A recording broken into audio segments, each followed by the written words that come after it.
Hello student. हम लोगों का जो चैप्टर हीट ट्रांसफ़र का था इसको हम लोग आज फिर क्लास कर कंटिन्यू कर रहे हैं।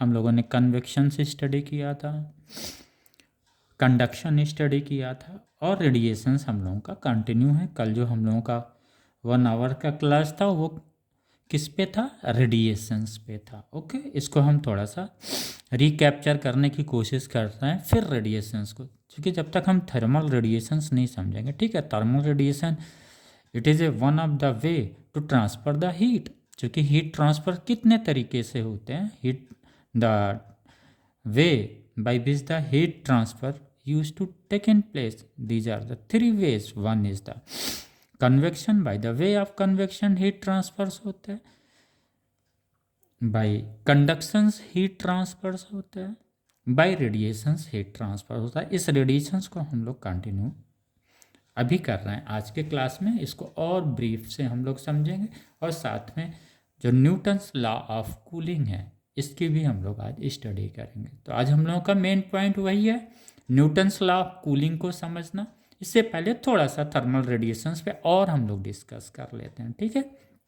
थर्मल रेडिएशंस ये क्या है? It's a simple, we can say thermal radiations, radiation due to the heat. Okay, radiations due to the heat is known as thermal radiations. Thermal radiation is electromagnetic radiations कह सकते हैं, या thermal radiations is electromagnetic wave. Okay, thermal radiations क्या है? It is a electromagnetic wave. अब ये thermal radiations heat की वजह से क्या होता है, उसकी वजह से रेडिएट करता है। अगर कोई भी बॉडी, ये कौन सा करता है? एक बॉडी करती है। एक बॉडी से हीट क्या होता है? रेडिएट होता है, इमिट होता है। रेडिएशंस मीन्स इमिट करता है। कौन? एक बॉडी करती है, राइट। जैसे हम लोगों ने पढ़ा था थर्मल का मतलब, एक क्लियर कट ले लिए, कोई बॉडी है जो हीटेड है। ये बॉडी क्या है? इसका टेम्परेचर मोर देन 0 केल्विन होना चाहिए। जितने भी सब्सटेंस होते हैं यूनिवर्स में जिनके टेम्परेचर मोर देन 0 केल्विन पे जो बॉडी होता है वो क्या करता है? हीट जो है इमिट करता है। ओके, तो कंडीशंस क्लियर है, मोर देन 0 केल्विन पे होना चाहिए।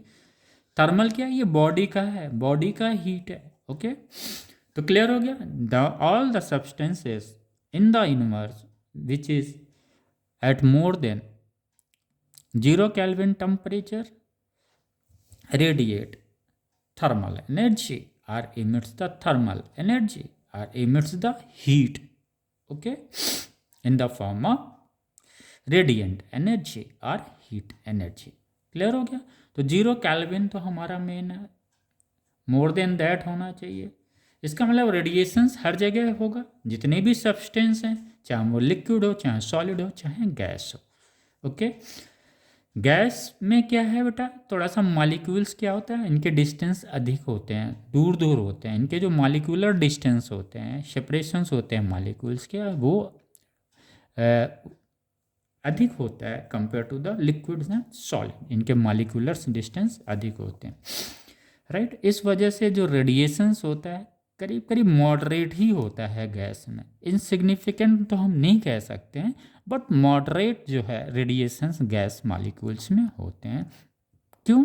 क्योंकि इनके मॉलिक्यूल्स सेपरेट, दूर होते हैं compare to the liquid and solid. Solid में क्या होता है? जो मॉलिक्यूलर डिस्टेंस होता है, मॉलिक्यूल्स बहुत क्लोज होते हैं, उनके जो मॉलिक्यूलर सेपरेशंस होते हैं वो बहुत ही कम होता है। इस वजह से टाइट होते हैं, फोर्स ऑफ अट्रैक्शन बहुत अधिक होता है compare to the liquid and gas. Okay, तो लिक्विड और सॉलिड में क्या है? लिक्विड में सबसे अधिक सॉलिड में सबसे अधिक रेडिएशंस है। क्यों रेडिएशंस हैं? क्योंकि इनका फोर्स ऑफ अट्रैक्शंस बहुत अधिक, molecule intermolecular force of attractions बहुत अधिक होता है compare to the liquids and gas. Okay, तो ये फोर्स ऑफ सेपरेशंस बहुत कम होता है, मॉलिक्यूलर डिस्टेंस कम होता है as compare to the liquid molecules and gas molecules. Okay, electromagnetic radiations हम लोग समझ, इलेक्ट्रोमैग्नेटिक थर्मल रेडिएशंस को इलेक्ट्रोमैग्नेटिक रेडिएशंस या इलेक्ट्रोमैग्नेटिक वेव भी बोलते हैं। ओके, क्यों बोलते हैं वो हम लोगों ने कल क्लियर कर लिया था। एक बार फिर से अगर आप क्लियर करना चाहें तो मैं फिर से इसको ब्रीफ कर देता हूं, ताकि आपको ये ना डाउट रहे कि इलेक्ट्रोमैग्नेटिक वेव्स का भी कुछ पोर्शंस यहाँ पे हम समझ लेंगे, और plus thermal radiations electromagnetic radiations क्यों कहा जाता है। ओके, बाकी तो कल हम लोगों ने डिस्कस कर लिया था regarding the wave length. Thermal radiations का जो होता है इसको हम लोग क्या बोलते हैं बेटा, इंफ्रारेड रेडिएशंस भी बोलते हैं। जब हम भी इलेक्ट्रोमैग्नेटिक रेडिएशन में भी क्या होता है, इलेक्ट्रोमैग्नेटिक वेव्स क्या है, उसमें भी सभी तरीके के वेव लेंथ होते हैं। थर्मल रेडिएशंस में क्या होता है, लॉन्गर वेव लेंथ पाए जाते हैं। तो क्लियर हो गया, thermal radiation is a simple है इलेक्ट्रोमैग्नेटिक रेडिएशंस। ये क्यों होता है समझ में आ गया था बेटा। मैक्सवेल्स के द्वारा जितने भी एक्सेलरेटिंग चार्ज होते हैं, एक्सेलरेटिंग चार्ज क्या करता है बेटा, इलेक्ट्रिक फील्ड प्रोड्यूस करता है। और जब चार्ज स्टैटिक भी है, अगर चार्ज रुका भी हुआ, अगर ये प्लस क्यू चार्ज है and it is in static form, अगर वो स्टैटिक है तो इलेक्ट्रिक फील्ड तो अपनी चारों तरफ वो जनरेट कर ही रहा है। बट लेकिन अगर ये चार्ज मूव कर रहा है, अगर ये चार्ज मूव करेगा अकॉर्डिंग टू द मैक्सवेल, तो ये जो चार्ज मूव करेगा बेटा, तो इस चार्ज के मूव करने से क्या होगा, करंट पैदा होगा। क्या होगा, करंट होगा। क्योंकि सिंस क्या होता है, डी क्यू डी टी क्या है, D Q D T rate of flow of charge, rate of flow of charge is known as the current. तो जब चार्ज एक्सेलरेट करेगा, मूव करेगा, तो क्या होगा, करंट प्रोड्यूस होगा। लेकिन अगर चार्ज एक्सेलरेट करेगा तो चेंज इन जो करंट है वो क्या होगा, चेंज इन करंट होगा। और जब चेंज इन करंट होगा तो ये क्या करेगा बेटा, मैग्नेटिक फील्ड प्रोड्यूस करेगा। यानी एक्सेलरेटिंग चार्ज क्या करता है, इलेक्ट्रिक फील्ड प्रोड्यूस करता है, as well as magnetic field भी प्रोड्यूस करता है। सपोज ये कोई सॉलिड है बेटा, यहाँ पे उसके एटम्स हैं, राइट। उस एटम्स में क्या होता है बेटा, चार्ज होते हैं, इलेक्ट्रॉन प्रोटॉन, ये स्पेशली चार्ज होते हैं। और ये क्या करते हैं, ऑसिलेट करते हैं। ये क्या करते हैं, ऑसिलेट करते हैं अपनी जगह पे। एटम्स या मॉलिक्यूल्स क्या करते हैं, ऑसिलेट करते हैं। ऑसिलेट करने का मतलब क्या हुआ, चार्ज भी ऑसिलेट कर रहा है उनका। तो ये जब चार्ज ऑसिलेट कर रहा है बेटा, इस ऑसिलेशंस की वजह से जो इलेक्ट्रिक फील्ड पैदा हो रही है, इस इलेक्ट्रिक फील्ड को भी हम लोग क्या कह सकते हैं, ऑसिलेटिंग इलेक्ट्रिक फील्ड कह सकते हैं। क्योंकि this electric field is produce due to the oscillations of the charge particle. तो ऑसिलेटिंग इलेक्ट्रिक फील्ड है। और यही ऑसिलेटिंग इलेक्ट्रिक फील्ड क्या करता है बेटा, ऑसिलेटिंग मैग्नेटिक फील्ड प्रोड्यूस करता है। फिर ये दोनों मिलके लगातार जो है ये क्या करते हैं, ऑसिलेटिंग मैग्नेटिक फील्ड। और ये इलेक्ट्रिक फील्ड और मैग्नेटिक फील्ड क्या करते हैं, रीजनरेट होते रहते हैं। और ये रीजनरेट होके इलेक्ट्रोमैग्नेटिक, ये इलेक्ट्रिक से इलेक्ट्रो हो गया, मैग्नेटिक, इलेक्ट्रोमैग्नेटिक वेव पैदा करते हैं, प्रोड्यूस करते हैं, राइट। ये इलेक्ट्रोमैग्नेटिक वेव अगर इस डायरेक्शन में है, उसका डायरेक्शन, प्रोपागेशंस का डायरेक्शंस ये है, तो इलेक्ट्रिक फील्ड का डायरेक्शंस ये होगा, तो ये मैग्नेटिक फील्ड का डायरेक्शंस होगा। ओके, तो ये तीनों जो है एक दूसरे के परपेंडिकुलर होते हैं। It mean directions of the propagations of the electromagnetic waves.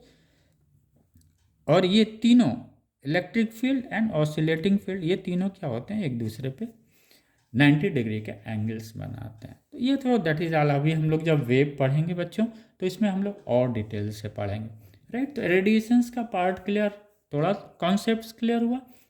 Thermal radiation is what, it is a electromagnetic wave और electromagnetic radiation which is created by the heat of the body. Body का जो heat होता है उसी की वजह से वो, अगर सपोज ये कोई सॉलिड है, तो ये सॉलिड है, उसका कुछ टेम्परेचर होगा उस सॉलिड का, उस सॉलिड की टेम्परेचर की वजह से क्या होगा, रेडिएशंस होगा। This is because of this temperature T.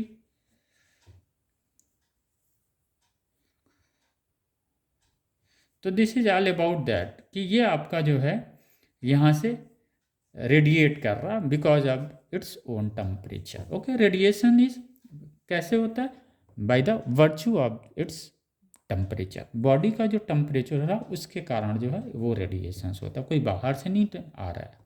Okay, आइए हम इसी को हम लोग थोड़ा सा स्टडी करते हैं बेटा। ये कोई बॉडी है, राइट, उसका इनिशियल टेम्परेचर T है बेटा। क्या है? इनिशियल टेम्परेचर T है, और ये हीट्स को रेडिएट कर रहा है। ओके, सपोज इसका ये सराउंडिंग्स है, सराउंडिंग्स मतलब बहुत बड़ा है, सराउंडिंग्स बहुत बड़ा हम लेके चलते हैं। ये इसका सराउंडिंग है, ये बॉडी है, उसका मास सपोज बेटा यम है। तो ये बॉडी क्या है, इसका टेम्परेचर बॉडी का क्या है, T है, किसी टाइम पे T है। Suppose T equal to 0 time पे उसका टेम्परेचर क्या है बेटा, T1 मान लिया जाए। चलिए अच्छा T ही मान के चलते हैं। ओके बेटा, T मान के चलते हैं। अगर टाइम T इक्वल टू 0 पे स्थिति क्या है, बॉडी का टेम्परेचर T है, सराउंडिंग का टेम्परेचर क्या है, T0। आखिर वो हीट रेडिएट हो रहा है बेटा, तो जा कहाँ रहा है, सराउंडिंग्स में ही ना जाएगा।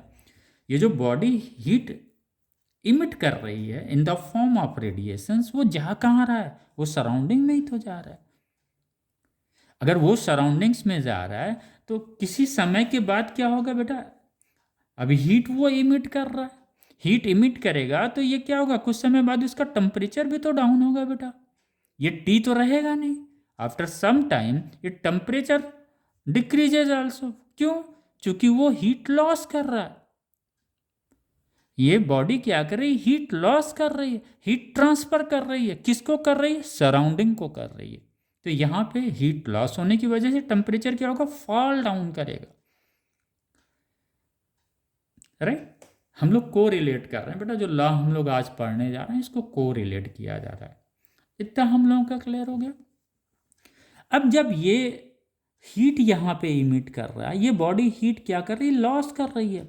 जब वो बॉडी का हीट कम होगा तो इसका टेम्परेचर भी क्या होगा, कम होगा। तो यहीं पे न्यूटन्स लॉ ने क्या बोला, ये बोला, जो इन्होंने ये बोला loss of the heat.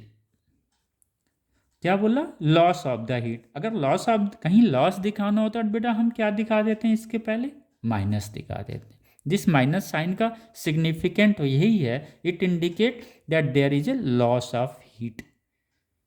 Clear हो गया। ये नेगेटिव क्यों आया, वो क्लियर है। ये नेगेटिव इसलिए है कि ये जब बॉडी टाइम जैसे ही पास होता है, ये बॉडी क्या करती है, अपनी हीट को इमिट करती है। लॉस, उस बॉडी का हीट लॉस होता है। क्यों लॉस होता है, क्योंकि वो हीट रेडिएट कर रही है, ये रेडिएंट एनर्जी के रूप में हीट को इमिट कर रही है, इसलिए इसका हीट क्या होगा, कम होगा। सपोज बेटा ये वाटर है, ये चाय है, ये चाय सपोज 45 डिग्री पे आपने चाय रख दिया, दिस इज ए टी। कुछ समय बाद क्या होगा बेटा, उसका टेम्परेचर क्या होगा, इस चाय का टेम्परेचर कम होगा। क्यों कम होगा, क्योंकि ये जो टी है वो क्या कर रहा है, हीट अपना रेडिएट कर रहा है। इसकी जो हीट है वो क्या कर रहा है, लॉस कर रहा है by the way of radiations. ये अपने हीट्स को कहाँ दे रहा है, सराउंडिंग्स को दे रहा है। तो इसका हीट लॉस जब होगा तो इसका क्या होगा, टेम्परेचर कम होगा। ओके बेटा, अब ये जो ट्रांसफर्स ऑफ, जो यहाँ पे हीट रेडिएशंस होता है बेटा, जब हम इसको पढ़ने जाते हैं, न्यूटन्स लॉ ऑफ कूलिंग को पढ़ते हैं, तो ऐसा नहीं टेम्परेचर डिफरेंस। सपोज ये हमने एक गर्म पानी ले लिया, राइट, इस गर्म पानी का सपोज इसका टेम्परेचर जो है वो 70 डिग्री सेंटीग्रेड है, और जो सराउंडिंग्स है उसका टेम्परेचर सपोज बेटा 20 डिग्री सेंटीग्रेड है या 30 डिग्री सेंटीग्रेड है। किसका, सराउंडिंग्स का। तो इनके और इनके बीच का टेम्परेचर डिफरेंस कितना हुआ, 40 डिग्री हुआ, 40 डिग्री हुआ। यानी इसका टेम्परेचर और इसके टेम्परेचर, अगर सपोज बेटा इनके और इनके, ये टेम्परेचर अधिक है, ये टेम्परेचर कम है, तो ये क्या होगा, जल्दी से अपने मैक्सिमम हीट रेडिएट करेगा, ठंडा हो जाएगा। कोशिश करेगा ना कि वो 30 डिग्री सेंटीग्रेड पे वो भी आ जाए। जब तक हीट रेडिएट करता रहेगा, जब तक कि उसका टेम्परेचर दोनों सेम ना हो जाए, थर्मल इक्विलिब्रियम में ना आ जाए। तो वो तो कर रहा है 70, यानी बहुत तेज़ी से वो हीट ये करेगा। लेकिन अगर वही चाय 40 डिग्री सेंटीग्रेड पे हो जाए, this one suppose 40 degree centigrade है, और सराउंडिंग्स का जो है जहाँ पे वो हीट दे रहा है वहाँ पे अगर 30 डिग्री है, तो बेटा उसके बीच 40, चाय का इस समय पे टेम्परेचर कितना है, 40 है, कम है। यहाँ पे कितना था, 70 है। तो ये 40 और 30 का डिफरेंस कितना आया, 10 आया। तो जब ये 10 आया तो इसका जो रेडिएशन होगा, जो हीट आप रेडिएट करेगा ये चाय, वो क्या होगा, स्लो होगा, राइट। इसी को न्यूटन्स लॉ ऑफ कूलिंग ने समझाने की कोशिश किया। इन्होंने बोला है the rate of loss of heat is directly proportional to the temperature of the body. This one, ये क्या है, न्यूटन्स का पहला स्टेटमेंट है। The rate of loss of heat is directly proportional to the temperature of the body. This one, इसका temperature की बात कर रहा है, इसकी टेम्परेचर की बात कर रहा है। ये चीज़ बेटा क्लियर होनी चाहिए। ये किसकी बात कर रहा है, इसके टेम्परेचर, बॉडी की टेम्परेचर की बात कर रहा है, जो हीट इमिट कर रहा है, जो रेडिएंट एनर्जी इमिट कर रहा है, इसकी बात कर रहा है। तो पहला इन्होंने क्या बोला, the rate of loss of heat. Suppose किसी टाइम टी पे इसका जो है टेम्परेचर बॉडी का था, कोई टाइम डी टी पे अगर उसका टेम्परेचर नापा गया, अगर वो heat flow D Q heat suppose emit किया बॉडी ने, कितने टाइम पे, डी टी टाइम तक इमिट किया है, उसके बाद उसका टेम्परेचर क्या होगा, तो वो जो टेम्परेचर किसको इमिट किया, उसने सराउंडिंग को किया, तो इसका जो डिफरेंस होगा वही ना rate of loss of heat होगा उसका, किसका, बॉडी का। नहीं क्लियर हुआ, हो गया क्लियर। मैं कहना है, मैं फिर से रिपीट कर रहा हूँ, ये बोलना, ये टेम्परेचर टी है, सराउंडिंग का टेम्परेचर टी नॉट है। सपोज डी क्यू हीट जो है डी टी टाइम में उस बॉडी ने रिलीज किया, तो इसका टेम्परेचर लॉस कितना हुआ, T minus T nought. Clear. तो हम इसको कह सकते हैं कि the rate of loss of heat of the body is directly proportional to the temperature difference of the body with its surrounding. इस बॉडी के सराउंडिंग का क्या टेम्परेचर है, उसका डिफरेंस के प्रोपोर्शनल के ये होगा रेट ऑफ फ्लो। तो क्लियर हो गया पहला इनका न्यूटन्स का। This is the main thought given by the Newton's. तो न्यूटन्स लॉ ऑफ कूलिंग का यही एक है ही है कि rate of loss of heat is directly proportional to the temperature difference of the body with its surrounding temperature। Minus का sign clear है, क्यों लगा रहे हैं, वो लॉस के लिए लगा रहे हैं कि हीट का लॉस है, इसलिए माइनस लगाया है वो, डी क्यू डी टी। यहाँ पे एक कांस्टेंट डाल देते हैं हम लोग, स्मॉल के डाल देते हैं, तो ये क्या हो जाएगा, T minus T nought. Clear हुआ। ये प्रोपोर्शनलिटी कांस्टेंट क्या है, स्मॉल के है। ओके। अगर बॉडी बेटा, ये बॉडी क्या है, अगर उसका बॉडी का मास यम है बेटा, उस बॉडी का क्या है, मास यम है, उसका स्पेसिफिक हीट अगर यस है, तो किसका, बॉडी का अगर स्पेसिफिक हीट क्या है, यस है, तो टी टेम्परेचर पे बॉडी का हीट कितना होगा, Q M S T. Okay बेटा, ये थोड़ा सा ध्यान रखिए, ये टी किसका हम निकाल रहे हैं, उस बॉडी का निकालना है जिसका मास यम है, स्पेसिफिक हीट यस है, और टेम्परेचर इसका टी है। This is the heat inside the body, और this is the heat of the body at temperature T, क्या है, Q equal to M S T. Okay. और यहां पे हमने क्या माना, उसने डी क्यू हीट दिया है, कितना, डी क्यू हीट लॉस किया है इस बॉडी ने डी टी टाइम में, तो क्यू की जगह हम ये वैल्यू लिख सकते हैं इस बॉडी का, बिल्कुल लिख सकते हैं, तो लिख देते हैं हम लोग।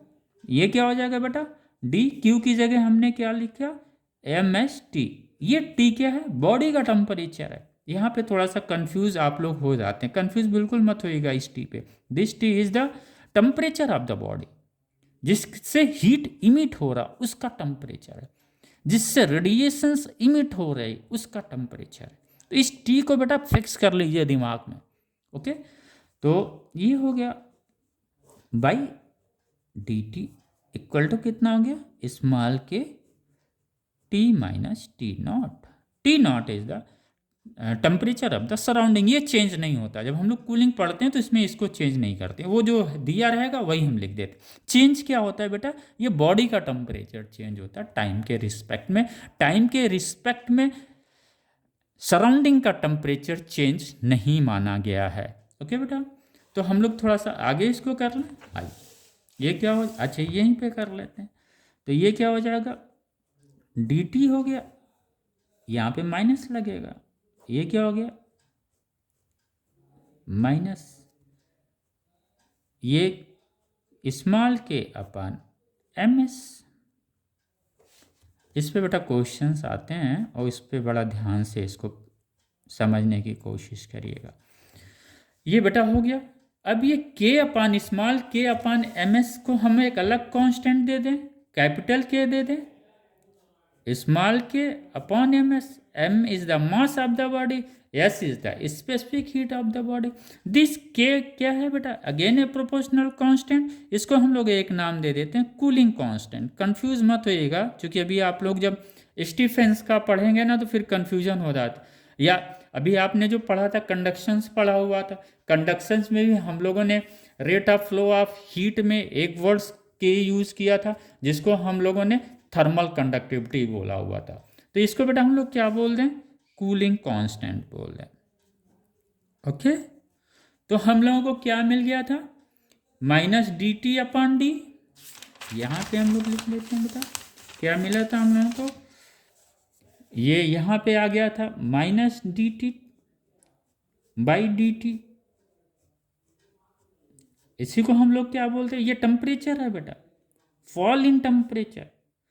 अब इस कूलिंग कांस्टेंट को बेटा हम लोग क्या कैपिटल के से लिख देते हैं, बिल्कुल लिख देते हैं, के T minus T not. That is all about the Newton's law of cooling. Okay बेटा, तो न्यूटन्स लॉ ऑफ कूलिंग यहीं से हम लोग डिसाइड कर लेते हैं। The rate of loss of heat, the rate of loss of heat is the rate of loss of heat of the body is directly proportional to the temperature difference of the body with its surrounding. The temperature difference of the body with its surrounding is known as Newton's law of cooling. ये कितने applicable होता है बेटा, जब temperature difference क्या हो, बहुत छोटा हो। टेम्परेचर डिफरेंस ऐसा नहीं कि इसका और इसका सराउंडिंग टेम्परेचर डिफरेंस बहुत अधिक आपने कर दिया बॉडी का और फिर आप स्टडी कर रहे हैं, ऐसा नहीं है। टेम्परेचर डिफरेंस बॉडी का जब हम लोग स्टडी करेंगे बेटा, तो it should not be more than 40 degree centigrade. Okay, इनके बीच 40 डिग्री सेंटीग्रेड स्मॉल चेंजेस होना चाहिए टेम्परेचर में। ऐसा नहीं T1 और T2 के बीच में आपने गैप कर दिया, बहुत अधिक टेम्परेचर फॉल करके फिर आप स्टडी करेंगे तो फिर वो नहीं मिलेगा। मतलब वो टेम्परेचर डिफरेंस कितना आना चाहिए बेटा, 40 डिग्री सेंटीग्रेड का आना चाहिए। अभी हम लोग आगे पढ़ते हैं। तो ये क्लियर हो गया न्यूटन्स लॉ ऑफ कूलिंग का स्टेटमेंट। इसको इस तरह से भी लिख सकते हैं, लॉस इन हीट पढ़ लिया, जब भी लॉस इन हीट हम बोलेंगे तो फिर क्या होगा बेटा, फॉल इन टेम्परेचर होगा। यहाँ चेंज इन टेम्परेचर ना पढ़ के हम लोग पढ़ेंगे बेटा फॉल इन टेम्परेचर, क्योंकि चेंज इन टेम्परेचर पढ़ेंगे ना तो फिर ये आपको ध्यान में आने लगेगा, जो कि दिमाग में कंफ्यूज करेगा। हमें कंफ्यूज नहीं होना है, यहाँ पे सिंपल ये पढ़ना है, द फॉल इन टेम्परेचर किसका, इस बॉडी का। जो ये बॉडी है बेटा, ये इस टी का स्टडी है। ये टी क्या है, दिस, ये बॉडी का टेम्परेचर है। ये टी क्या है, बॉडी का टेम्परेचर है। तो rate of fall of temperature, rate of fall of temperature यानी टेम्परेचर जब फॉल होता है, इसको क्या बोल रहे बेटा, rate of fall of temperature.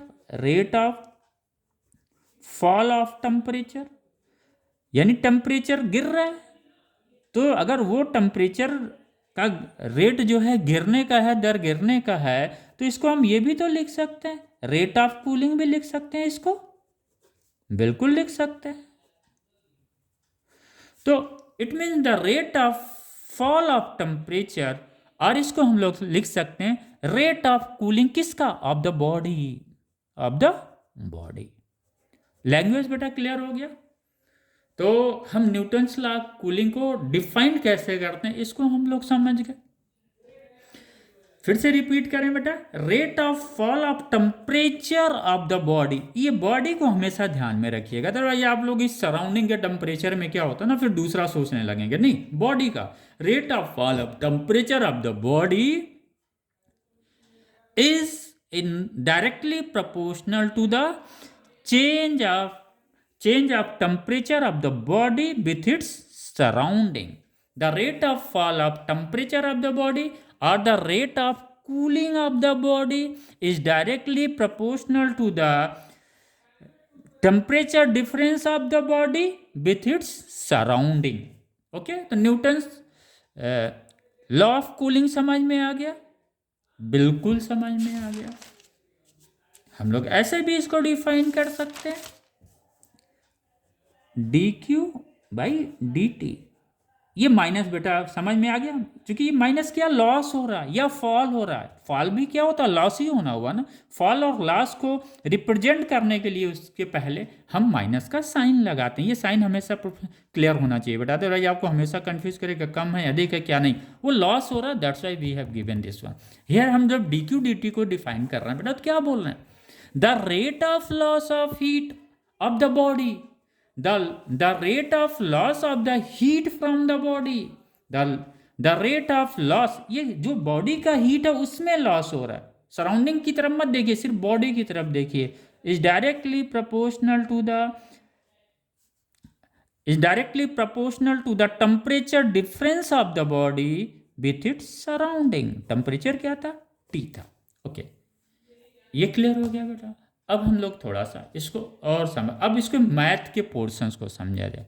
Newton's law of cooling define कर दिया, आपको समझ में भी है, इसके अब मैथ समझा जाए। अब कहाँ से कहाँ तक समझा जाए, अभी तक तो हम लोगों ने एक टेम्परेचर पे बॉडी को पढ़ लिया था, लेकिन अगर बेटा ये टेम्परेचर, इसको हम लोगों ने पढ़ लिया था, इसको थोड़ा सा और फॉर्म में लिखना चाहें हम लोग, बिल्कुल लिखने की कोशिश करते हैं। आइए बेटा, ये तो हमारा हो गया minus rate of fall of temperature is equal to the K, where capital K क्या है बेटा, कूलिंग कांस्टेंट है, जो डिपेंड किस पे करता है, मास पे डिपेंड करेगा, किसके, बॉडी के मास पे, और इसके स्पेसिफिक हीट पे डिपेंड करेगा। यहाँ पे कूलिंग कांस्टेंट किस पे डिपेंड करता है बेटा, मास पे, और इस पे भी सवाल आते हैं कंपटीशंस में, उस पर भी सवाल आए हुए हैं, और अच्छे सवाल आ जाते हैं कि कभी बॉडी का मास बढ़ा देगा या कभी स्पेसिफिक हीट बढ़ा देगा, और पूछेगा फिर रेट ऑफ कूलिंग क्या है। अगर यहाँ पे बेटा अगर ये मास बॉडी का बढ़ा देगा तो क्या होगा, ये कूलिंग कांस्टेंट कम होगा, ये जब अधिक होगा मास या स्पेसिफिक हीट अगर अधिक होगा तो कूलिंग कांस्टेंट क्या होगा, कम होगा। अगर कूलिंग कांस्टेंट कम होगा तो रेट ऑफ लॉस क्या होगा, वो भी कम हो जाएगा। अगर कूलिंग कांस्टेंट अधिक होगा, मास अगर कम होगा किसी बॉडी में, अगर उसका मास अधिक हो जाएगा, बहुत अधिक मास हो गया, तो कूलिंग कांस्टेंट क्या हो जाएगा बेटा, कम हो जाएगा। अगर मास बड़ा है तो कूलिंग कांस्टेंट कम हो जाएगा, तो रेट ऑफ लॉस भी क्या होगा, डिक्रीज करेगा, कम होगा। अगर मास कम है तो क्या होगा, ये कूलिंग कांस्टेंट अधिक होगा, और जब कूलिंग कांस्टेंट अधिक होगा तो rate of fall of temperature अधिक होगा। यानी मास पे भी डिपेंड करता है, ये चीज़ हमेशा ध्यान रखिएगा। इस पे आते हैं न्यूमेरिकल बेटा, कभी स्पेसिफिक हीट दे देगा, स्पेसिफिक हीट किसी बॉडी का कम होगा, किसी का अधिक होगा, पूछ लेगा फॉल ऑफ टेम्परेचर किस में अधिक है, तो आपको यहाँ पे कूलिंग कांस्टेंट देखना है। यहाँ से हमको लग रहा है बेटा एक पोर्शन हम लोग यहाँ पे टच कर रहे हैं, बिल्कुल, वेरी गुड। आइए अब हम इसको थोड़ा सा और चेंज करने की कोशिश कर, ये बेटा हम लोगों के पास क्या है, दिस वन इज के temperature difference, temperature of body with its surrounding. अगर बेटा हम लोग इसको थोड़ा इंटीग्रेट करने की कोई लॉग के फॉर्म में लिखें, ये तो सिंपल हमारा क्लियर हो गया। अब थोड़ा लॉगर्थम पे देखने की कोशिश करें, इसका क्या होगा, लॉगरिथम पे, लॉगरिथम स्केल्स पे अगर हम इसको लिखने की कोशिश करें, देखें हमें लोगों को क्या मिलता है, किया जाए इसका इंटीग्रेशंस करें बेटा, बिल्कुल करिए, टी माइनस टी नॉट, ये हो गया के डी टी, राइट बेटा। इसको हम लोग इंटीग्रेट करते हैं, इंटीग्रेशन आप लोगों को पता है ना बेटा, डी एक्स 1/x का dx के रिस्पेक्ट में इंटीग्रेट करते हैं तो बेटा क्या आता है, log x आ जाता है, यही आता है ना, बिल्कुल।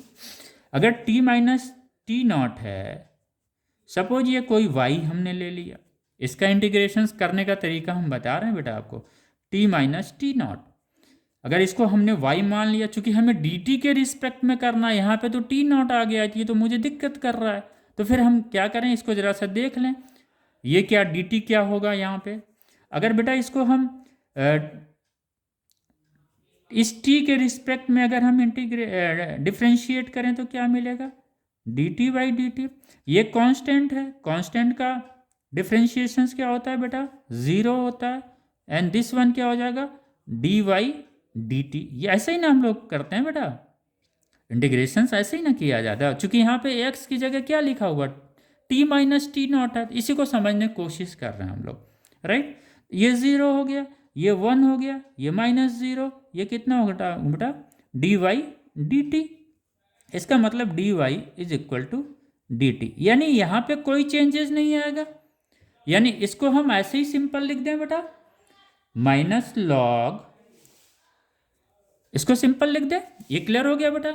इसका मैंने इंटीग्रेशन बताया आपका कि D T upon D T by T minus T not, इसको इंटीग्रेट करना था टेम्परेचर्स के रिस्पेक्ट में, तो हमने टी माइनस टी नॉट को, और हमको इंटीग्रेशन में यही पता है 1/x का इंटीग्रेशन x के रिस्पेक्ट में क्या था, log x था, तो हमें तो ये t माइनस टी नॉट था, तो वो समझने के लिए हमने देख लिया ना बेटा, dy equal to D T, कोई दिक्कत, इसका मतलब हम सीधे इसको log के इसमें लिख लें, तो ये क्या हो जाएगा, log t minus T not हुआ बेटा। अगर हम इसको इंटीग्रेट करते हैं तो ये इंटीग्रेट कर दिए बेटा, लीजिए इंटीग्रेट कर दिए, ओके, तो ये क्या हो जाएगा, कांस्टेंट k क्या हो जाएगा, बाहर आ जाएगा, इसको बाहर ले लीजिए, ये dt क्या हो जाएगा, t हो जाएगा, तो हमें बेटा एक इक्वेशन ये मिल गया लॉग के फॉर्म में। यहाँ को हम लोग सिर्फ बेटा लॉगरिथम स्केल्स में हम लोग स्टडी करने की कोशिश कर रहे हैं, right.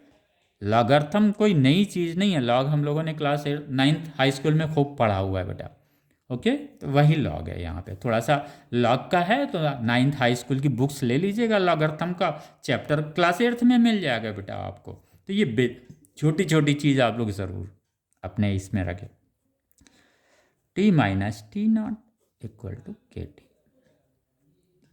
Where K is the constant, इसको बेटा हम लोग ऐसे भी लिख सकते हैं, log T minus T nought equal to minus K T, okay. ये एक इक्वेशन हमें ये मिल गया बेटा, log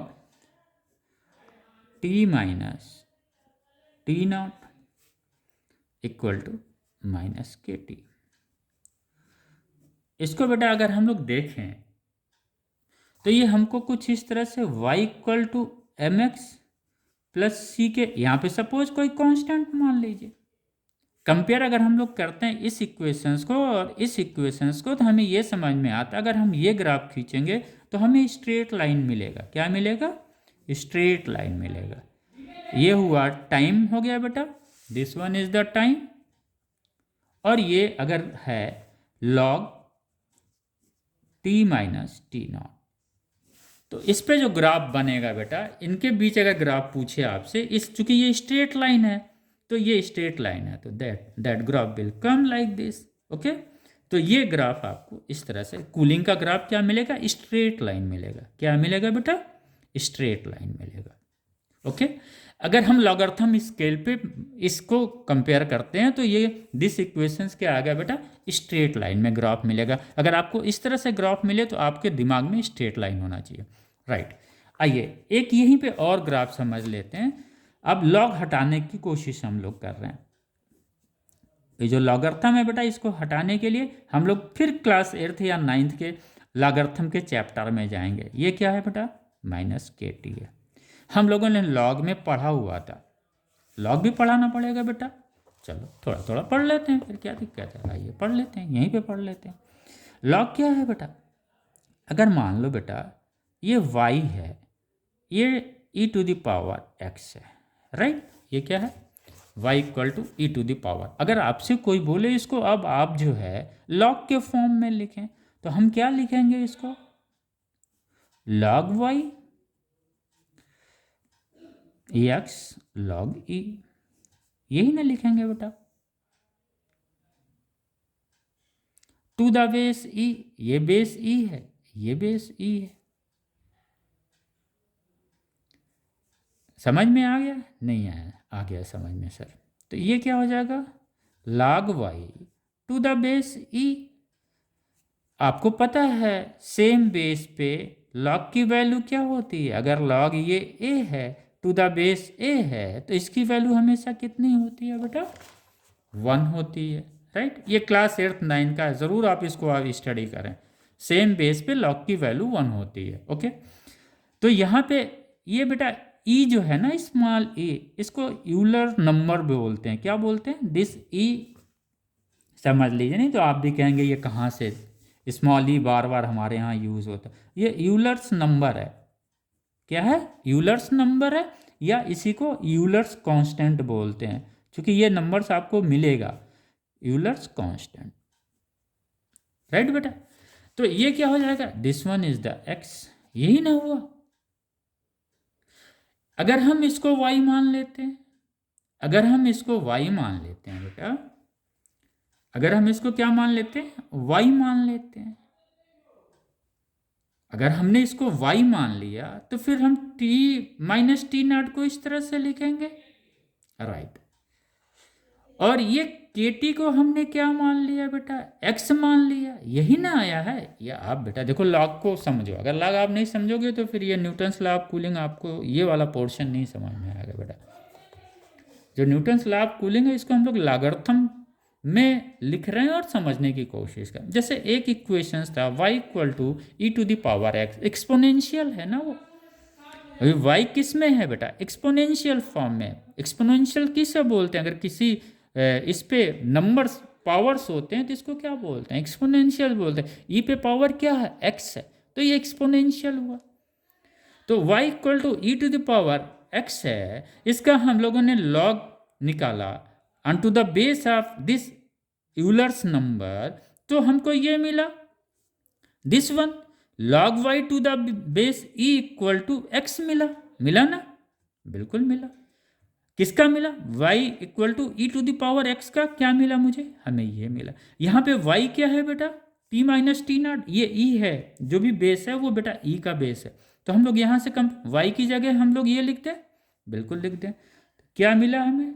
t minus T not, इसका बेस भी e है, ओके बेटा। तो ये क्या हो गया? e, यहाँ पे क्या हो गया? Minus K T. सेम चीज़ है बेटा। अगर ये आपको y equal to E to the power x समझ में आया तो ये भी समझ में आ गया होगा। ये x क्या है बेटा? Minus K T.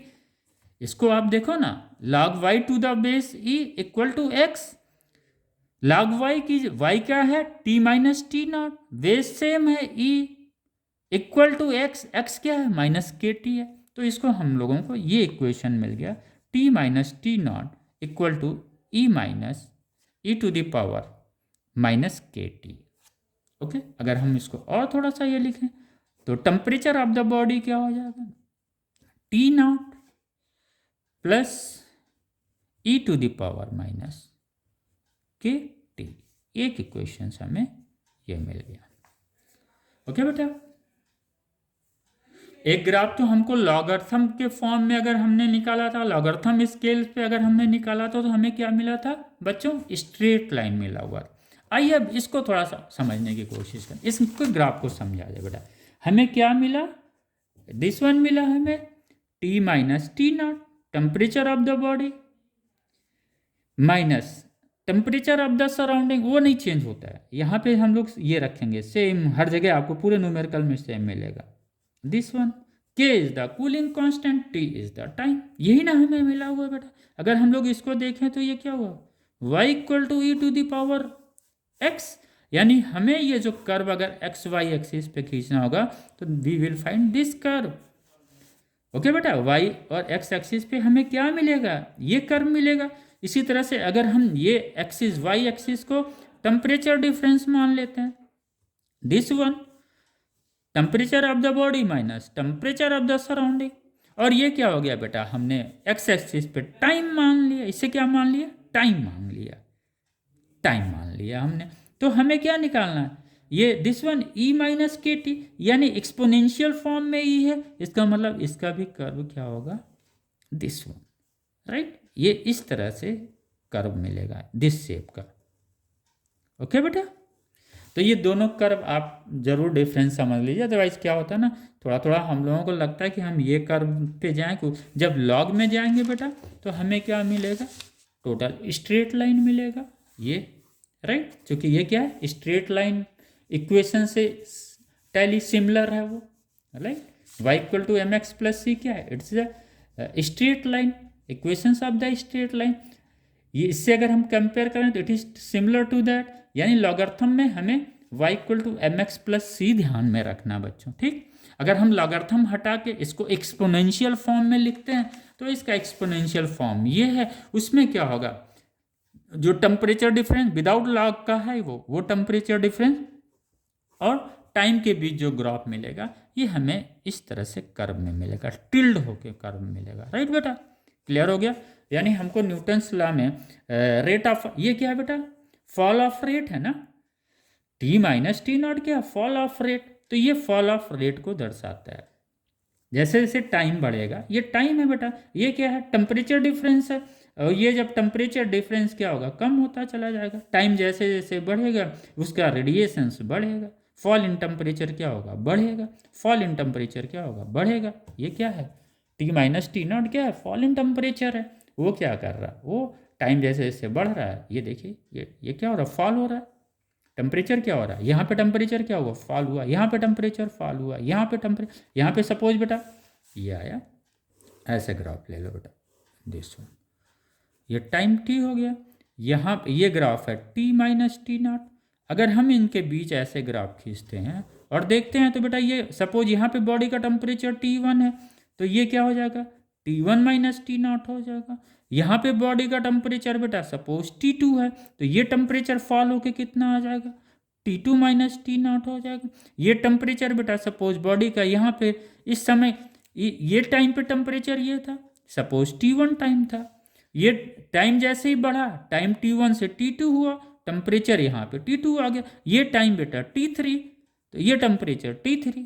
अब आप ये देखिए कि जैसे जैसे ये टाइम बढ़ रहा है उसका रेडिएशंस का कर्व क्या हो रहा है बेटा, उसकी जो हीट रेडिएट हो रही है वो भी क्या हो रही है, कम होती जा रही है। शुरू में देखिए कितना फास्ट गिरता है, ये जो ग्राफ दिखाता है यही दिखाता है, इनिशियली जो है रेडिएशंस फास्ट है, उसके बाद रेडिएशंस का लॉस ऑफ हीट धीरे धीरे होना। शुरू में लॉस ऑफ हीट क्या होता है, क्योंकि बॉडी हाई टेम्परेचर, जैसे चाय है बेटा बच्चों, अगर चाय हमने रखा है सपोज 70 डिग्री पे है, तो चाय पहले जल्दी जल्दी ठंडा होता है, फिर बाद में धीरे धीरे ठंडा क्यों होता है, क्योंकि फॉल ऑफ हीट क्या होता है, उसका लॉस ऑफ हीट क्या होता है चाय का, जब टेम्परेचर डिफरेंस सराउंडिंग और इसके बीच क्या होगा, कम होगा, तो ये क्या होगा, उसका लॉस ऑफ हीट भी क्या होगा, कम होगा।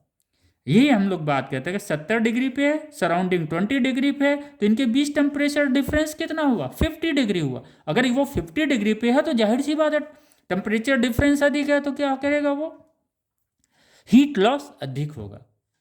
तो क्लियर हो गया, यही ग्राफ ये दिखाता है कि जैसे जैसे टाइम पड़ता है लॉस ऑफ हीट या लॉस ऑफ टेम्परेचर क्या होता है, कम होने लगता है। इसलिए देखिए बेटा शुरू में ऐसे दिखाता है फास्ट, ये दिस वन, फिर इसके बाद धीरे धीरे जैसे जैसे अब यहाँ पे टाइम आया तो धीरे रिड्यूस हुआ। तो हमको लग रहा है बच्चों आज हम लोगों ने ये कंक्लूड कर लिया अब उस पे बेटा क्या होता है ना, दो तरह के आते हैं। जैसे अभी हम लोग पढ़ रहे थे ना, उस पर सवाल लगाने के दो मेथड हैं। क्या होगा, आपके पास जो क्वेश्चन आता है, वो क्वेश्चन आता है, वो देगा कोई बॉडी है, राइट, बॉडी, लिक्विड भी दे देता है, वाटर भी दे देता है, और ये बोलेगा कि वो टेम्परेचर T1 पे था, कुछ समय बाद dt टाइम पे उसका टेम्परेचर T2 हो गया। ये बॉडी है कोई, इनिशियली वो T1 टेम्परेचर पे है, सपोज T टाइम 0 पे उसका टेम्परेचर T1 है, ओके बेटा, T1 है। Time T equal to dt पे उसका टेम्परेचर जो है ये T1 है, इसका टेम्परेचर कितना हो गया, T2 हो गया। अब बेटा ये है कि बॉडी का टेम्परेचर T1 T2 हो गया। हम लोगों ने पढ़ा था rate of fall of heat, पढ़ा था हम लोगों ने, माइनस dt अपॉन dt, यही पढ़ा था हम लोगों ने। और ये था कि T माइनस टी नॉट। अब बेटा जब हम T की बात करते हैं, किसका टेम्परेचर है, बॉडी का टेम्परेचर। लेकिन जब बॉडी फॉल हो रहा है टाइम के साथ में टेम्परेचर T1 टू T2, तो यहाँ पे कौन सी वैल्यू लिखेंगे, ये इंपॉर्टेंट है। यहाँ पे कौन सी वैल्यू लिखेंगे, यहाँ पे कौन सी वैल्यू ये जो dt है, जो फॉल इन टेम्परेचर है, किसका है, बॉडी का है। ये T क्या है, टेम्परेचर है बॉडी का। ऐसे सवाल में बेटा पहला मेथड ये है, फर्स्ट मेथड ही यूज करिएगा, लॉगरिथम वाला मेथड मत यूज करिएगा, आप बस इसी मेथड से निकाल लीजिए। तो ऐसे सवाल में क्या होता है, जब वो टू टेम्परेचर से फॉल होता है तो बेटा उस टेम्परेचर का हम मीन निकाल लेते हैं, T1 plus T2, T1 plus T2 का मीन 2 हो गया। यही हम वैल्यू, ये T की वैल्यू हम फॉल इन टेम्परेचर, ये आ गया फॉल इन टेम्परेचर, यही हुआ ना बेटा, this one is the fall in temperature. और ये टेम्परेचर के, अब इससे यहां पे जो T लिखेंगे बॉडी का टेम्परेचर बेटा, ये मीन टेम्परेचर लिखेंगे। अगर बॉडी T1 टेम्परेचर से T2 70 डिग्री सेंटीग्रेड से अगर बॉडी 40 डिग्री सेंटीग्रेड आई है, तो आप क्या करेंगे, 70 प्लस 40 जोड़ के 2 से डिवाइड कर देंगे, राइट, माइनस T0। यही सिंपल मेथड है, उससे ही लगाइएगा आप। लॉग के मेथड से भी समझना चाहेंगे आप लोग, आइए हम लोग प्रूफ कर लेते हैं, लेकिन आपको लगाने की जरूरत नहीं है, उससे कर ले प्रूफ बेटा। आइए, हम लोगों ने देखा ही था dt upon T minus T0 minus के dt, ये हम लोगों ने पढ़ा था। अगर हम टाइम T पे, suppose time T equal to 0 पे बॉडी का टेम्परेचर, ये टाइम T इक्वल टू 0 पे वही चीज़ है, टाइम T इक्वल टू 0 पे बॉडी का टेम्परेचर हमने T1 मान लिया, dt टाइम पे हमने टेम्परेचर T2 मान लीजिए। सेम बेटा ये जो क्वेश्चन हम लोगों ने लगाया ना मीन टेम्परेचर निकाल के, अगर देगा कोई वाटर है उसका टेम्परेचर 70 डिग्री सेंटीग्रेड है, 5 मिनट बाद उसका टेम्परेचर 40 डिग्री सेंटीग्रेड हो गया, तो इसका rate of fall of heat क्या होगा। तो आप क्या करेंगे बेटा, 70 में 40 जोड़ देंगे, यानी दिस वन 70 प्लस 40 कितना हो जाएगा, 110 हो जाएगा, डिवाइडेड बाई 2 कर देंगे, कितना आ जाएगा बेटा, 55 आ जाएगा, यानी dt कितनी हो जाएगी, 55 हो जाएगी। नहीं समझ में आया, ये जो T है, सॉरी ये जो T है बेटा, टेम्परेचर कितना हो जाएगा, 55 हो जाएगा। यहाँ से इसको माइनस कर देंगे, T की जगह आप जो है जो इसका आया है वो आप लिख देंगे, राइट बेटा। क्योंकि ये जो टेम्परेचर है ये T1 plus T2 by 2, it's a mean temperature है, यहाँ पे मीन ही रखेंगे बेटा, क्लियर हो। तो हम इस तरह से इसका क्वेश्चन लगा लेंगे, राइट। हमको लग रहा है इस सवाल में कोई दिक्कत नहीं है, और आप ऐसे ही लगाइएगा, लॉग मेथड से मत लगाइएगा, जाइएगा, ये फर्स्ट मेथड है बेटा, it is a very simple method. आप अगर बॉडी के टेम्परेचर, सपोज ऐसे सवाल देता है, कोई टेम्परेचर T1 पे था 70 डिग्री सेंटीग्रेड, 5 मिनट बाद उसका टेम्परेचर हो गया बेटा 40 डिग्री सेंटीग्रेड। अब आप उसका मीन निकाल के यहाँ पे फॉल ऑफ हीट बता देंगे, फिर कहेगा नहीं आपको 10 मिनट बाद T3 टेम्परेचर हो गया 20, तो यहाँ पे आप फॉल ऑफ, तो आप इसको दो स्टेज में सॉल्व करेंगे। पहला स्टेज क्या कह रहा है, स्टेज 70 डिग्री पे था, फॉल होके 40 डिग्री हुआ, उसमें टाइम 5 मिनट लगा, राइट, वहाँ पे rate of fall of heat आप निकाल लेंगे, सिंपल, T1 T2। इसी तरह से सेकंड केस में कह रहा फिर जो है वो 40 डिग्री से 20 डिग्री पे आ गया, तो सेकंड फेज का rate of fall of heat क्या होगा, तो सेकंड फेज में आप क्या करेंगे, 40 प्लस 20 60 बाई 2, इस तरह से मीन टेम्परेचर निकालेंगे। क्लियर हो गया? राइट। आइए बेटा हम लोग इसको प्रूव करने की कोशिश करते हैं। At time t equal to 0 पे बॉडी का टेम्परेचर कितना है? T1 मान लिया, राइट। dt अपन t minus T nought, minus बाहर कर लिया, के भी बाहर कर लिया हम लोगों ने। ये t इक्वल टू 0 है, ये यहाँ पे t इक्वल टू 0 मान लिया किसी टाइम t पे, उसका जो टेम्परेचर है जो है वो T2 हो गया। अगर बेटा हम इसको कर दे तो क्या आएगा? log t minus T not आया बेटा। कहाँ से कहाँ तक? T1 से T2 आया। ये कितना आया बेटा? माइनस के टी हो गया। इसको हम लोग एक्सपांड कर दें बेटा। आइए तो ये क्या हो जाएगा बेटा? log T2 minus T not, ऐसे ना हम लोग ओपन करते हैं, माइनस क्या हो जाएगा बेटा? log यहाँ पे T1 हो जाएगा, T1 minus T nought equal to क्या है? Minus K T. अगर बेटा हम माइनस से इसको ये कर दें, मल्टीप्लाई कर दें, तो क्या हो जाएगा? ये माइनस में हो जाएगा, ये प्लस हो जाएगा। तो इसको हम लोग ऐसे भी लिख सकते हैं ना बेटा, log T1 minus T nought minus log T2 minus T nought equal to K T. लिख सकते हैं, बिल्कुल लिख सकते हैं। और हम लोगों को पता है log a upon B equal to क्या होता है बेटा? log a minus log b। पढ़ा गया है ना बेटा? जैसे log a इंटू बी क्या होगा? log a plus B. ये पढ़ा गया है ना, log a plus log b। ये बेटा एर्थ 9 का, इसको आप लोग जरूर पढ़िए। तो हम लोग इसको बेटा ऐसे लिख सकते हैं, log T1 minus T nought upon T2 minus T nought equal to K T. यानी ऐसे भी सवाल लगा सकते हैं बेटा, अगर टेम्परेचर ये दे रहा है, यहाँ पे हमने मीन नहीं निकाला है, T1 T2 को सीधे वैल्यू रख दिया, लेकिन इसको अडॉप्ट मत करिए। ये सेकंड मेथड है सेम सवाल को सॉल्व करने का।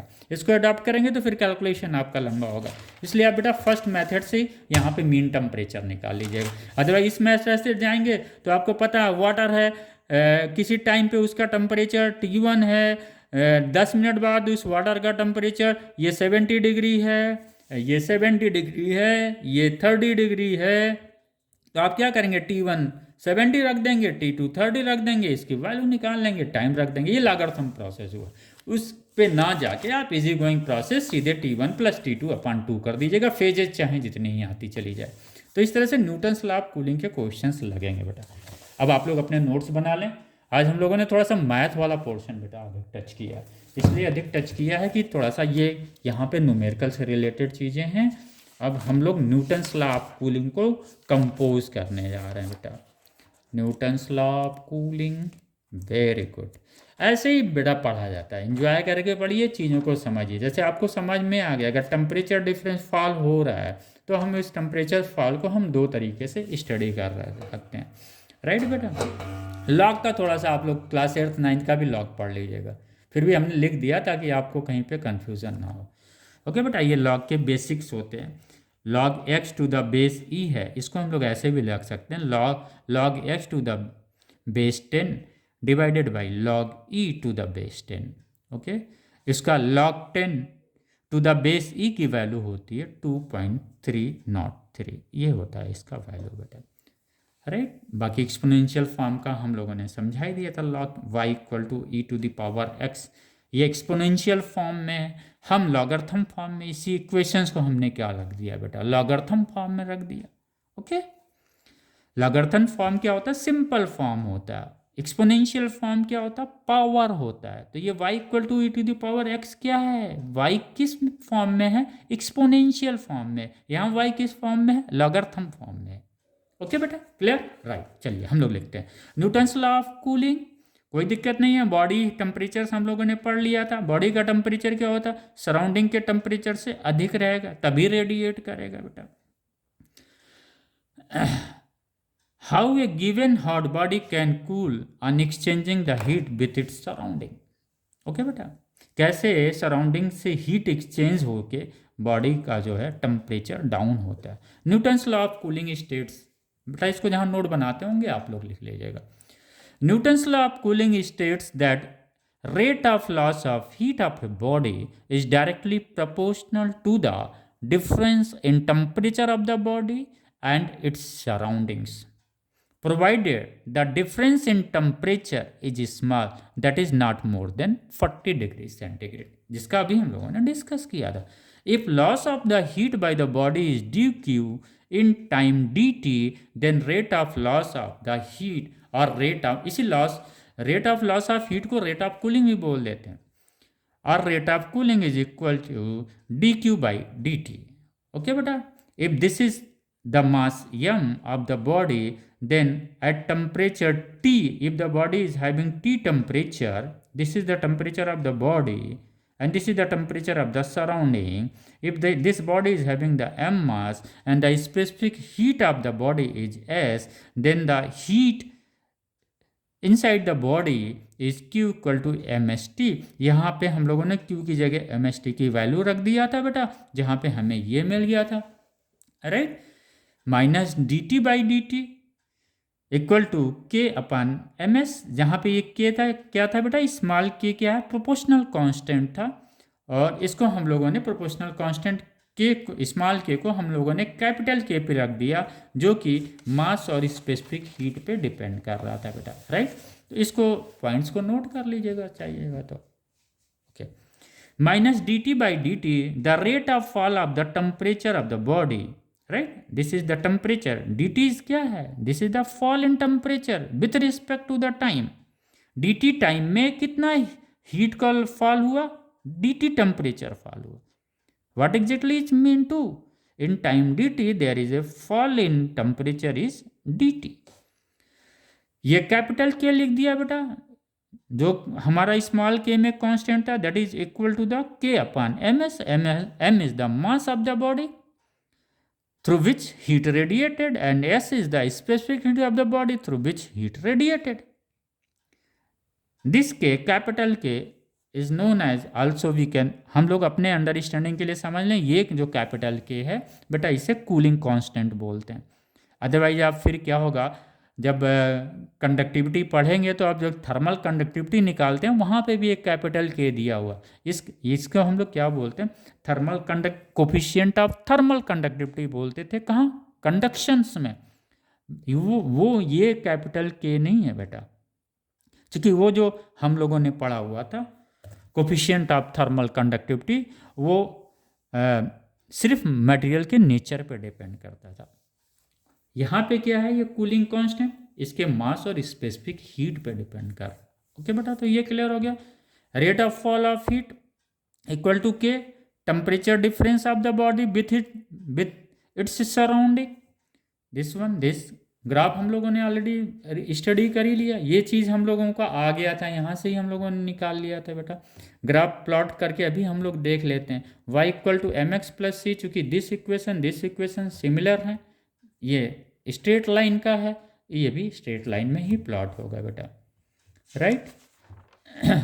न्यूटन्स लॉ ऑफ कूलिंग का हम लोगों का ये हो गया। आई बेटा, वही हम लोगों ने जो क्वेश्चन आया था ना, अगर कोई बॉडी का टेम्परेचर है T1 से T2 आया, फिर T2 से T3 आया, 5 मिनट में T1 से T2 पे आया, T3 पे 10 मिनट लगा, T3 से T, ये 1 2 2 4 प्रोसेस जो भी करते जाए बेटा। इसका सवाल लगाने का हम लोगों ने प्रूव कर लिया था, लॉग मेथड से ये आया था हमारा लॉग। अगर हम टू द बेस 10 लेते हैं तो ये 2.3 हो जाएगा, अगर टू द बेस ई लेते हैं तो कोई दिक्कत नहीं, फिर 2.3 लगाने की ज़रूरत नहीं है, क्योंकि ये हम लोगों ने बेटा यहाँ से देख रखा था ना, इसकी value log 10 to the base E is the Euler number और यूलर कांस्टेंट बोलते हैं बेटा, जिसकी वैल्यू 2.303 होती है, राइट। तो इस तरह से हम लोगों ने इसको भी प्रूव कर लिया था, T1 minus T nought upon T2 minus T nought equal to KT। Okay, लेकिन इस मेथड से हमें न्यूमेरिकल नहीं लगाना, हमें मीन टेम्परेचर पकड़ के ही न्यूमेरिकल लगाना है। यही mean temperature second way of to solve the question. अगर T1 से T2 है तो हम जितने प्रोसेस हो जाएंगे सबके हम मीन निकालते चले जाएंगे। अगर टेम्परेचर T1 से T2 5 मिनट में फॉल हुआ, फिर T2 से T3 फॉल हुआ 10 मिनट में, तो हम फिर क्या करेंगे, सेकंड स्टेप में T2 प्लस T3 का मीन निकालेंगे, राइट। तो हमने मीन बेटा यहाँ पे mean temperature of the body निकाल के इनका टेम्परेचर डिफरेंस ये आ जाएगा, यहाँ पे हम रख देंगे। यही सिंपल वे। बाकी हम लोगों ने बेटा यहाँ पे ग्राफ का हम लोगों ने कहा था, ये लॉग वाला हम लोगों ने ग्राफ देख लिया था। दिस इज स्ट्रेट लाइन हमको मिलेगा। यहाँ पे एक्सपोनेंशियल फॉर्म में हम लोगों को मिला था बेटा, यहाँ पे t माइनस, अगर हम लॉगरिथम हटा के एक्सपोनेंशियल फॉर्म में इसको लिखते हैं तो हमें क्या मिल रहा है बेटा, t minus T nought equal to E to the power minus K T. यानी लॉगरिथम से हटाने के बाद, ये अगर लॉगरिथम हम हटा देते हैं तो हमें टेम्परेचर डिफरेंस की जो कर्व मिलेगा वो एक्सपोनेंशियल फॉर्म में चूंकि है, तो हमें कर्व ये इस तरह से मिलेगा। ये कर्व हम दिखाता है कि इनिशियली जो है टेम्परेचर फॉल तेज़ी से हो रहा है, उसके बाद धीरे धीरे हो रहा है। तो ये दिस तरह का कर्व आता है बेटा, right. This one T1 T2 T3 ये कर्व, जैसे जैसे ये टेम्परेचर फॉल टाइम बढ़ रहा है, ये टाइम जैसे जैसे बढ़ रहा है क्या हो रहा है, ये इसलिए देखिए बेटा यहाँ पे तेज़ी से फॉल दिखा रहा है। टेम्परेचर फॉल भी धीरे धीरे क्या होगा, रिड्यूस होगा। तो ये क्लियर हो गया। The cooling of water depends upon the temperature difference of, वो हर जगह डिफरेंस करेगा। तो दैट इज ऑल। आज हम लोगों का क्लास बेटा यही रहा है, न्यूटन्स लॉ ऑफ कूलिंग का। और हम लोग समरी में अगर लेके चलते हैं तो यहाँ पे दो चीज़ मिलती है। एक तो चीज़ मिलती है हमें उससे न्यूमेरिकल मिलता है, और उस न्यूमेरिकल में अगर टेम्परेचर, अगर बॉडी का फॉल इन टेम्परेचर दिखा रहा है डिफरेंट डिफरेंट टाइम पे, तो हम आगे क्या करेंगे, उसका जो है मीन टेम्परेचर निकाल लेंगे, राइट बेटा। लॉगरिथम से सॉल्व करने की ज़रूरत नहीं है, जबकि दूसरा वे लॉगरिथम भी है, जिसको लगता है इजी है लॉगरिथम के वे से हम लगा सकते हैं, वो लगा सकते हैं, ऐसा नहीं है। तो ये न्यूमेरिकल्स के पॉइंट ऑफ व्यू से ये न्यूटन्स लॉ ऑफ कूलिंग आपके लिए ज़्यादा ज़रूरी है, और मैं उम्मीद भी कर रहा हूँ बच्चों कि आप लोगों ने ये समझ भी लिया होगा, राइट। अब अगला क्लास जो हम लोग लेंगे बेटा, ऐसे ही अभी रेडिएशंस को हम लोग जब तक कंप्लीट ना करें ना, आगे ना जाए, मैं चाह रहा हूँ बेटा मैक्सिमम कॉन्सेप्ट्स आपके दिमाग में आ जाए। ओके बच्चों, थैंक यू बच्चों।